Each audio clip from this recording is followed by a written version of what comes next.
Hi, everyone. We're going to start a new read aloud. The book Poppy was recommended to us. It's written by Avi or Avi. I'm not sure how he says it. Not sure. Anyways, it's illustrated by Brian Flocka. This book might be a book that you have read before or you have heard before, and if that's true, that's fine. Remember, great books are worth reading again and again and again. So feel free to read Poppy. I'm going to read it chapter by chapter. If you have a younger sister or brother or someone even older, it doesn't matter. If they want to listen to a read aloud and the book Poppy, feel free to have them join you. So here we go, chapter 1. And I will show pictures as they come up as well. Chapter 1 is called Mr. Ocax. A thin crescent moon high in the sky shed faint white light over Dinwood Forest. Stars glowed, breezes full of ripe summer fragrance floated over nearby meadow and hill. Dinwood itself, veiled in darkness, lay utterly still. At the very edge of the forest stood an old charred oak on which a great horned owl sat. The owl's name was Mr. Ocax, and he looked like death himself. Mr. Ocax's eyes, flat upon his face, were round and yellow with large ebony pupils that enabled him to see, as few other creatures could. What's ebony? Ebony is black, a really dark black. Enabled him to see as few other creatures could. Moonlight, even faint moonlight, was as good as daylight for him. With his piercing gaze, Mr. Ocax surveyed the lands that he called his own, watching for the comings and the goings of creatures that he considered his subjects and his dinners. He looked at Glitter Creek, home to the fish that he found so appetizing, the tar road across which tasty rabbits were known to hop, Jay's Wood, where meaty chipmunks sometimes skittered before dawn. By swiveling his head, he searched the marsh for a savory frog. Then Newfield, where occasionally he could count on a delicious vole or two to eat. What's a vole? Does anybody know what a vole is? A vole is a rodent. It's like a really, really small mouse. They're kind of dark gray or black. I think that voles can't see very well. You could research that.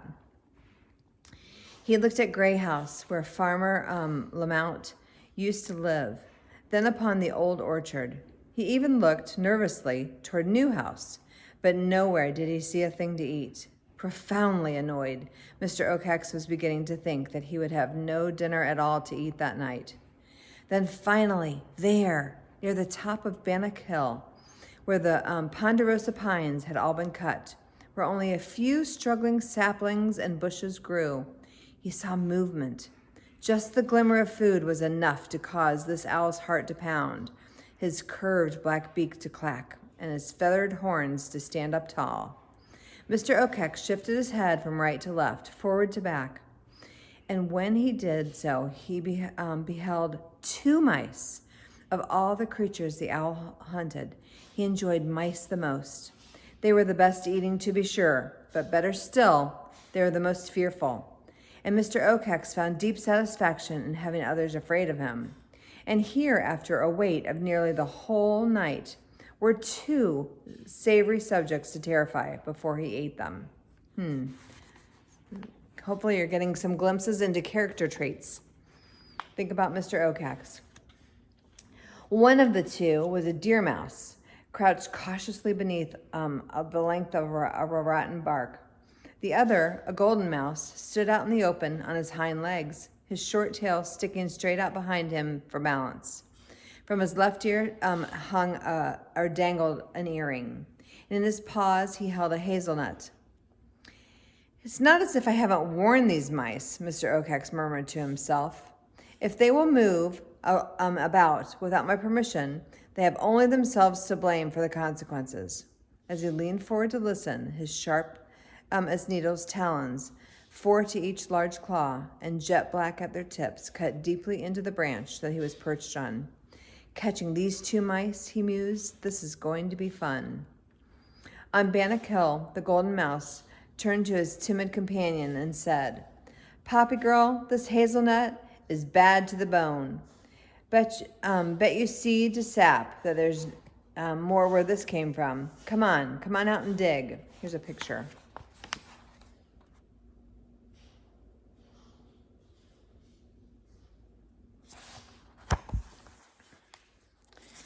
Ragweed, Poppy replied as she sniffed tensely in all directions. You promised that we'd dance when we got here.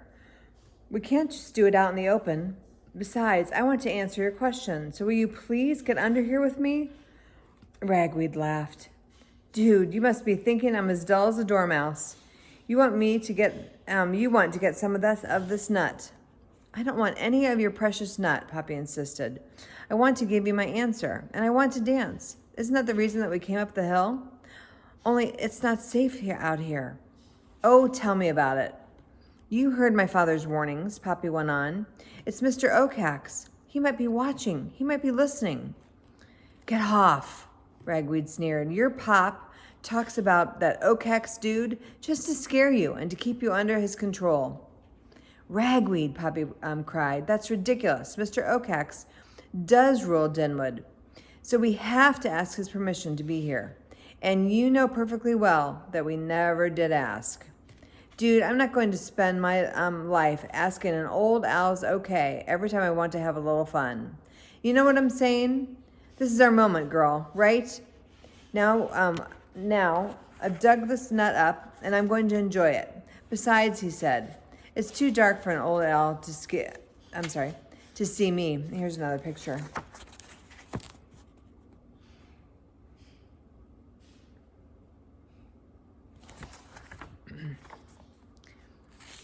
Poppy, Mr. Oakhax scoffed under his breath. Ragweed. What stupid names these mice have. Now, if only that deer mouse will move just a little further out from under the cover, and I'll be able to snare both mice at once. The mere thought of such a double catch made Mr. Oakhax hiss with pleasure. Then he clacked his beak, spread his wings, and rose up into the night air. Up and up he circled, his fluting flight feathers beating the air silently. High above Rannoch Hill, he looked down. The golden mouse, the one eating the nut, was still out in the open. So brazen, so foolish. Nevertheless, Mr. Oakhax decided to hold back another moment just to see if that deer mouse might show his face. Ragweed, Poppy pleaded, please get under here. Girl, Ragweed said, do you know what your problem is? You let your tail lead the way. Poppy, hurt and wanting to show that she was not a coward, poked her nose and her whiskers out from under the bark. Ragweed, she insisted, even as she began to creep into the open.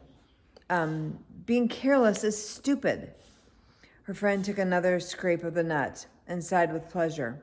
Poppy, he said, you may be my best girl, but admit it, you don't know how to live like I do. Poppy took 2 more little steps beyond the bark. Just then, Mr. Oakhax pulled his wings close to his body and plunged. In an instant, he was right above and behind the 2 mouse.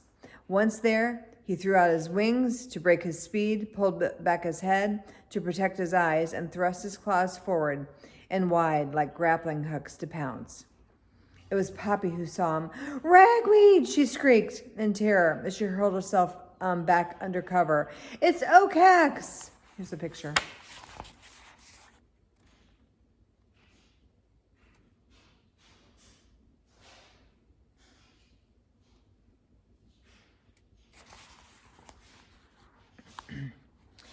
But the owl was already upon them. Down came his right claw. It scratched the tip of Poppy's nose. Down came his left claw. It was more successful, clamping around Ragweed's head and neck like a vice of needles, killing him instantly. The next moment, the owl soared back into the air. A lifeless Ragweed, earring glittered in the moonlight, hung from his claw. As for the hazelnut, it fell to the earth like a cold stone.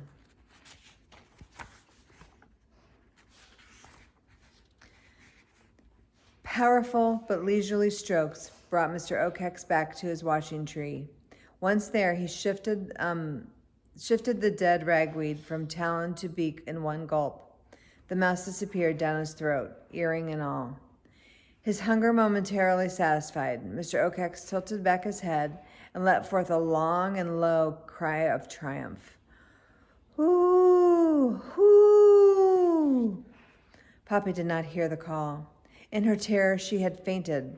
Now she lay unconscious beneath the length of that rotten bark. The owl did not mind. He had enjoyed the first mouse so much that he decided to wait for the second one. Indeed, Mr. Oakex was not entirely sorry that Poppy had escaped. She was terrified, and he enjoyed that.